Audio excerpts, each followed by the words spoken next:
Good morning मेरे प्यारे बच्चों। जैसा कि हम लोग क्लास में बायोलॉजी सब्जेक्ट का सेकंड चैप्टर ऊतक पढ़ रहे थे। ऊतक में हम लोगों ने ऊतक को बेसिकली 2 पार्ट्स में डिवाइड किया। सबसे पहला प्लांट टिश्यू और एनिमल टिश्यू, और हम लोग प्लांट टिश्यू के बारे में डिटेल से स्टडी कर रहे हैं। प्लांट टिश्यू में हम लोगों ने मेरिस्टेमेटिक टिश्यू, जिसको हिंदी में विभज्योतक ऊतक के बारे में हम लोगों ने पूरा डिटेल स्टडी कर लिया था। सेकेंड ऊतक था हम लोगों को प्लांट टिश्यू के क्रम में, जिसको बोलते हैं परमानेंट टिश्यू, जिसको स्थायी ऊतक कहते हैं। जो स्थायी ऊतक होता है ये 2 प्रकार का होता है, simple tissue and complex tissue. Simple tissue में हम लोगों ने 3 ऊतक के बारे में पढ़ा था। नंबर 1 था पेरेन्काइमा, नंबर 2 था कोलेन्काइमा और नंबर 3 था स्क्लेरेन्काइमा। तीनों के बारे में अच्छे से पढ़ा था, तीनों का स्ट्रक्चर, तीनों के फंक्शन पूरी डिटेल स्टडी किया था। अब हम लोगों का जो सेकेंड ऊतक है, जिसको कॉम्प्लेक्स टिश्यू कहते हैं, और कॉम्प्लेक्स टिश्यू को हम लोग हिंदी में जटिल ऊतक कहते हैं, कॉम्प्लेक्स टिश्यू। प्लांट का जो कॉम्प्लेक्स, पहली बात तो ये कॉम्प्लेक्स टिश्यू को कॉम्प्लेक्स टिश्यू कहते क्यों? ऐसा इसलिए कहते हैं क्योंकि जो कॉम्प्लेक्स टिश्यू का जो निर्माण होता है वो विभिन्न प्रकार की कोशिकाओं से होता है, ठीक है ना। कॉम्प्लेक्स टिश्यू का अपोजिट होता है सिंपल टिश्यू।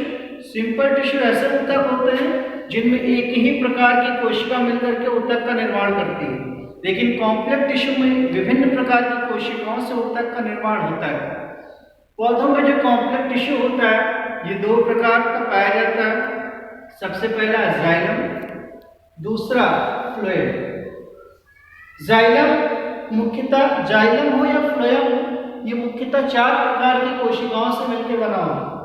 सबसे पहला जाइलम ट्रैकिड्स, दूसरा जाइलम वेसल्स, तीसरा जाइलम पेरेन्काइमा और सबसे आखिरी में जाइलम फाइबर। इसी के क्रम में जब हम फ्लोएम की बात करते हैं तो फ्लोएम कॉम्प्लेक्स टिश्यू की 4 प्रकार की कोशिकाओं से मिलकर बना होता है। सबसे पहला sieve tube, second companion cell, third phloem parenchyma और आखिरी में दोनों कोशिकाएं सेम पाई जाती हैं, वो जाइलम हो या फ्लोएम हो, फ्लोएम फाइबर। इस वीडियो में हम लोग सिर्फ और सिर्फ जाइलम कॉम्प्लेक्स टिश्यू के बारे में अच्छे से पढ़ेंगे। जाइलम कॉम्प्लेक्स टिश्यू 4 प्रकार की कोशिकाओं से मिलकर बना होता है। चारों कोशिकाओं का हमने स्ट्रक्चर और उसके जो भी इंपॉर्टेंट पॉइंट्स हैं मैंने बोर्ड पे राइट कर लिया।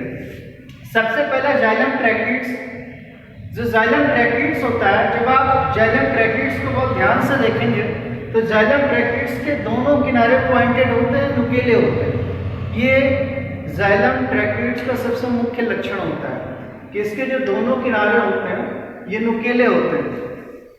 और जाइलम ट्रैकिड्स को जब आप डिटेल स्टडी करोगे तो इनकी जो कोशिका भित्ति होती है इसमें एक लिग्निन नामक रासायनिक पदार्थ पाया जाता है। जब हम लोग फिजिकल क्लास में प्रेजेंट थे तो हमने ये बोला था कि पूरी बायोलॉजी में कहीं पर भी लिग्निन नामक केमिकल पदार्थ आता है तो वहाँ पे क्या होता है, जो कोशिका भित्ति होती है वो निर्जीव हो जाती है और वो कोशिका पूरी की पूरी नॉन लिविंग हो जाती है। तो जाइलम ट्रैकिड्स के कुछ इंपॉर्टेंट पॉइंट्स हैं। ये डेड सेल्स का बना होता है और इनके जो किनारे होते हैं वो पॉइंटेड होते हैं, और डेड सेल का इसलिए हो जाता है क्योंकि इनकी कोशिका भित्ति में लिग्निन नामक रासायनिक पदार्थ पाया जाता है। दूसरी कोशिका होती है जिसका नाम होता है जाइलम वेसल्स। ये जो जाइलम वेसल्स होती है ये पेपर में आता है कि जाइलम ट्रैकिड्स और जाइलम वेसल्स में अंतर क्या होता है। तो आज का होमवर्क यही रहेगा कि जाइलम ट्रैकिड्स और जाइलम वेसल्स में अंतर लिखो। तो सबसे पहले ये देखेंगे कि जाइलम वेसल्स की मुख्य बातें होती क्या हैं। जब आप जाइलम वेसल्स को डीप स्टडी करोगे तो ये नलिकाकार होती है, ये ट्यूब लाइक स्ट्रक्चर होता है। देख रहे हो आप, नलिकाकार होती है, लंबी होती है और इसकी जो अंदर की गुहा या केविटी होती है वो चौड़ी होती है, ठीक है।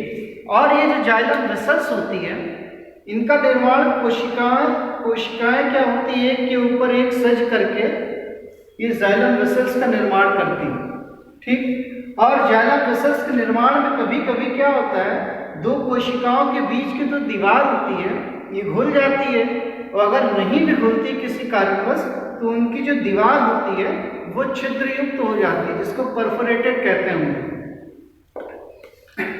हाँ, और जाइलम ट्रैकेट्स में जैसे इनकी कोशिका भित्ति में लिग्निन नामक रासायनिक पदार्थ पाए जाने के कारण इनकी कोशिका मृत होती थी, वैसे ही जाइलम वेसल्स की भी खास बात होती है कि ये जो कोशिका होती है ये डेड होती है, मृत होती है, क्योंकि इनकी कोशिका भित्ति में लिग्निन नामक पदार्थ बहुत अधिक मात्रा में पाया जाता है।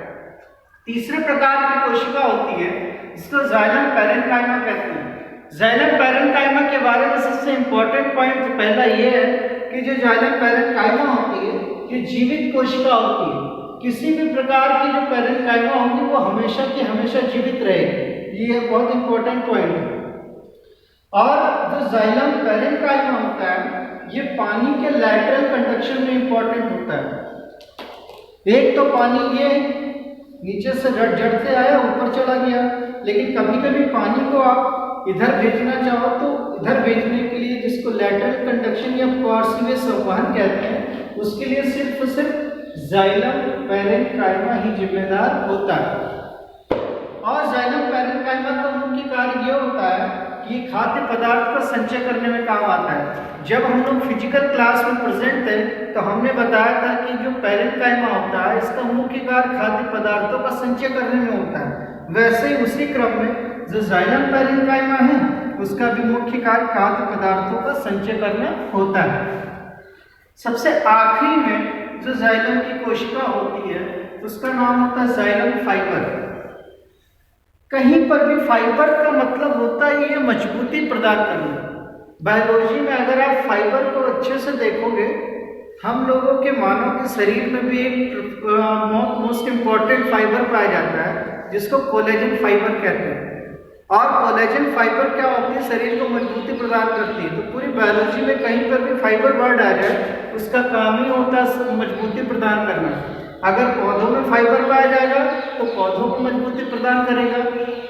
उसी प्रकार जाइलम फाइबर ये मृत कोशिका होती है।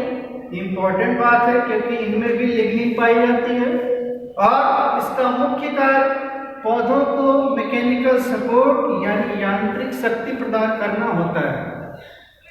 तो ये जाइलम के कोशिकाएं हैं, उनका स्ट्रक्चर है, उन स्ट्रक्चर के कुछ इंपॉर्टेंट पॉइंट्स हैं, ये आप अपनी कॉपी में लिख लेना। और फ्लोएम के बारे में अगली वीडियो में मैं बताऊंगा कि फ्लोएम होता क्या है, फ्लोएम कितने प्रकार की कोशिकाओं का बना होता है, और ओवरऑल आप ये जानो कि ये जो जाइलम होता है, जाइलम कॉम्प्लेक्स टिश्यू का मुख्य कार्य जल तथा खनिज लवणों का कंडक्शन करना होता है।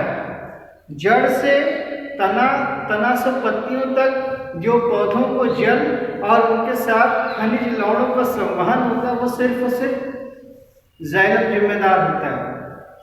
अगली वाली वीडियो में फ्लोएम के बारे में अच्छे से पढ़ेंगे, और आज के लिए होमवर्क सबसे मोस्ट इम्पोर्टेंट है जाइलम ट्रैकेट्स और जाइलम वेसल्स में अंतर लिखना है। आपको अपनी कॉपी में लिखना है। लिखने के बाद मुझे 6 बजे के अंदर ही अंदर आज की वीडियो में आज ही सेंड करनी है आपको। Thank you.